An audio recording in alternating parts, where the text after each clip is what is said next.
My name is Sophie and I'm 31 years old.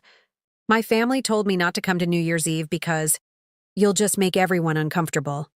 Those were my mother's exact words, delivered calmly over the phone, like she was talking about the weather instead of cutting me out of a family tradition we'd shared since I was a child.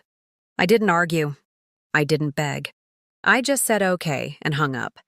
Then sat on the edge of my bed in my apartment, staring at the wall while the city outside prepared to celebrate without me. So I spent it alone in my apartment. The lights off, the TV muted, watching fireworks through the window like they belonged to another world. I told myself I was fine with it. I told myself I'd chosen this. But the truth was, it hurt more than I expected. At exactly 12:15 a.m., my phone rang.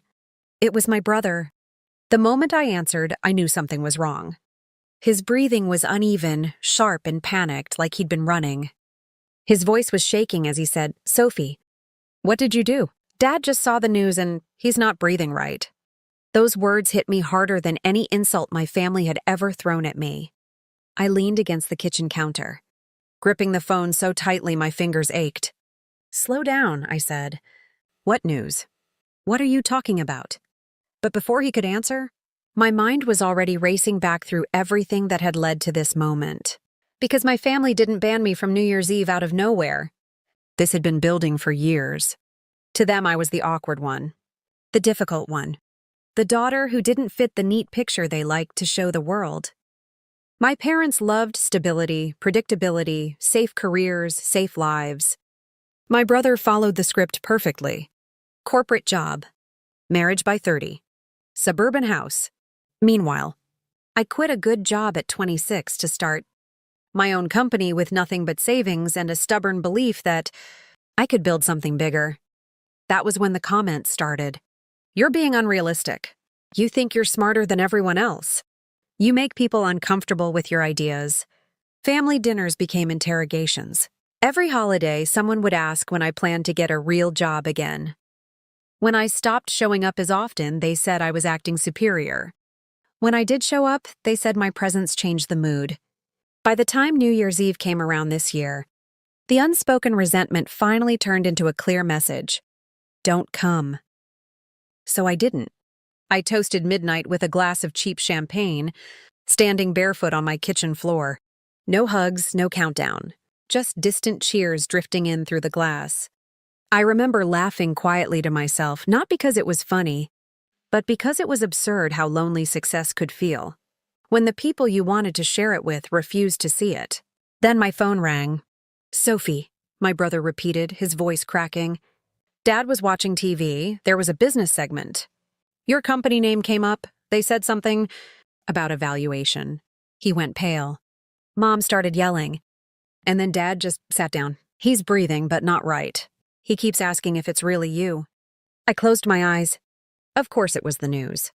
I hadn't told my family what was happening with my company. Not because I was hiding it, but because every time I tried to explain, they dismissed it as another phase, another unrealistic dream. So when investors started circling, when growth exploded, when numbers stopped being theoretical and became undeniable, I kept quiet. I didn't need their approval anymore. Or at least that's what I told myself. "What did the news say?" I asked. There was a pause. "They said the founder, you, just became a billionaire overnight after the acquisition announcement." The word hung in the air between us. Billionaire. I slid down onto the kitchen floor, my back against the cabinet. Not because I was shocked. It had been a surreal day already, but because of the timing. Because while my family was clinking glasses without me, celebrating a new year I wasn't invited into, the world had just announced something that would force them to see me differently whether they wanted to or not. "I never meant for Dad to find out like that," I said quietly. "That's not the point," my brother snapped, then softened. "Mom is freaking out. She keeps saying this can't be real. Dad's asking why you never told us. And now he can't catch his breath, Soph. I don't know what to do." I stood up, suddenly steady. "Call an ambulance," I said. "Now don't argue, do it." As he hung up, I looked around my apartment, the same place my family imagined as proof that I'd failed, that I was struggling, that I was somehow behind in life. They didn't see the sleepless nights, the risks, the sacrifices. They didn't see the version of me who kept going even when no one clapped. I grabbed my coat, my keys, and my phone. They didn't want me at New Year's Eve because I made everyone uncomfortable. But now, whether they liked it or not, my absence and my success had just become impossible to ignore.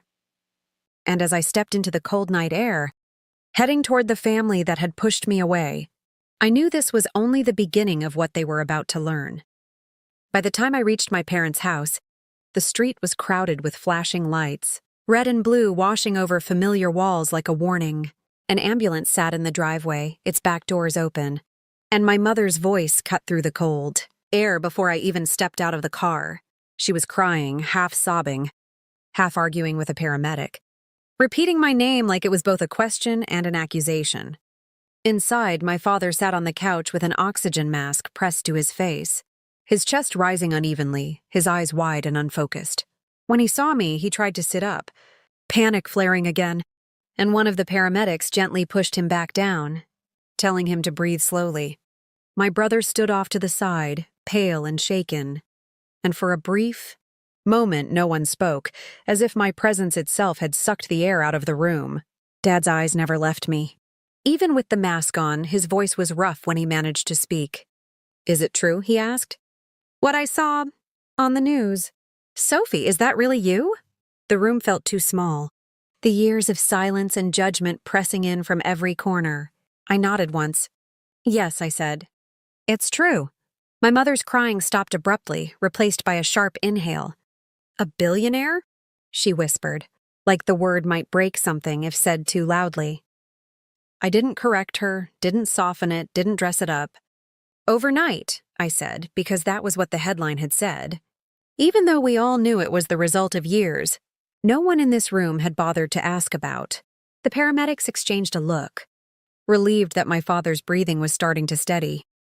They said it was a panic attack triggered by shock, and that he'd be okay but needed rest. When they left, the house fell into an uneasy quiet. My mother motioned for me to sit, then stopped herself, as if unsure whether she was allowed to make that gesture anymore. Dad pulled the mask away, his voice calmer now but heavy. "Why didn't you tell us?" he asked. Not angrily, confused, hurt. I felt something inside me tighten. "I tried," I said. "For years. Every time I talked about my work, you told me it wasn't real, that it made people uncomfortable, that I was embarrassing myself." My brother looked down at the floor. My mother opened her mouth, then closed it again. Dad swallowed. "We were worried about you," he said. I let out a short, humorless laugh. "You banned me from New Year's Eve," I replied. "You told me not to come because I'd make everyone uncomfortable." I spent it alone in my apartment. And at exactly 12:15 a.m., my brother called because you saw the news and couldn't breathe. The words hung there, undeniable. My mother sank into a chair, covering her face. "We didn't know," she said. "We didn't understand." I stepped closer. "That's the problem," I said softly. "You never tried to." Dad looked older than I remembered, smaller somehow. "I thought success looked a certain way," he admitted. "I thought if you weren't following the path we knew, you were lost." He paused, eyes glistening. I was wrong. Hearing that didn't erase the years of distance, but it cracked something open. Not relief.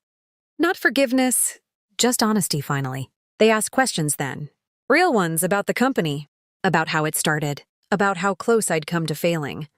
For the first time, no one interrupted me with advice or warnings. They listened.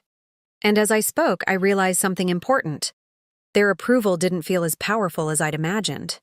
I didn't feel completed by it. I felt unchanged. Still me. Still the woman they'd told to stay away.